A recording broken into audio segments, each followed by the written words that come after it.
দেশের মধ্যে ভারী বৃষ্টি এবং উজান থেকে নেমে আসা ডলে দেশের ৮ জেলা বন্যা কবলিত হয়েছে।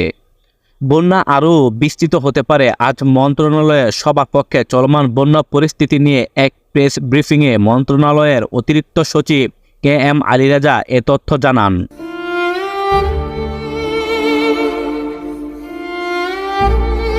ইতিমধ্যে বন্যা দুর্গত এলাকায় ত্রাণ কাজের জন্য নগদ ১,৮৭,০০,০০০ টাকা, ১৫,৯০০ মেট্রিক টন চাল ও ১৫,০০০ প্যাকেটের শুকনা খাবার বরাদ্দ দেওয়া হয়েছে। ইতিমধ্যে সেনাবাহিনী ও নৌবাহিনী টিম ফেনীতে পৌঁছে গেছে। তারা উদ্ধার কার্যক্রম শুরু করেছে।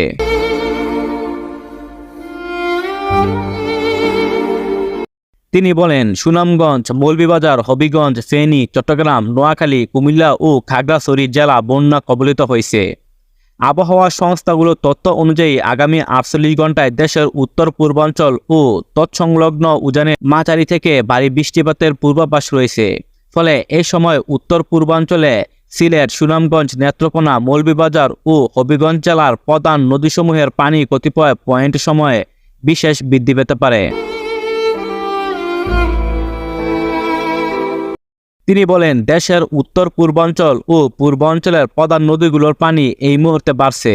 কুশিয়ারা, মনু, ধলাই, খোলাই, মহুরী, ফেনী, হালদা নদীর পানি ৭টি স্টেশনে বিপদসীমার উপর দিয়ে প্রবাহিত হচ্ছে বলেও জানিয়েছেন আলীরাজা। আগামী ২৪ ঘন্টায় মৌলভীবাজার ও হবিগঞ্জ জেলার মনু, খোলাই, দলাই ও সারিগোয়াইন নদীর পানি কয়েকটি পয়েন্ট বিপদসীমার উপর দিয়ে প্রভাবিত হতে পারে। এ কারণে ওই সব অঞ্চলে নিম্নাঞ্চল প্লাবিত হতে পারে।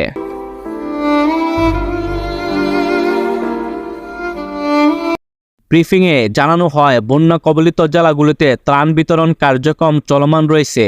বন্যায় আক্রান্ত জেলার জেলা প্রশাসন, বৈষম্যবিরোধী ছাত্র আন্দোলনের সমন্বয়ক, সেনাবাহিনী, অন্যান্য স্বেচ্ছাসেবকদের সঙ্গে সমন্বয় করে স্থানীয় প্রশাসন কাজ করছে। তাদের প্রয়োজনীয় নির্দেশনা মন্ত্রণালয় থেকে দেওয়া হয়েছে। ইতিমধ্যে সেনাবাহিনী ও নৌবাহিনী টিম ফেনীতে পৌঁছে গেছে। তারা উদ্ধার কার্যক্রম শুরু করেছে। ফেনী জেলা প্রশাসকের দেওয়া প্রতিবেদন অনুযায়ী ৭৮টি আশ্রয়কেন্দ্র ১,৬০০ জন মানুষ আশ্রয় নিয়েছে। আর হোসাইন, ডেইলি নিউজ 24।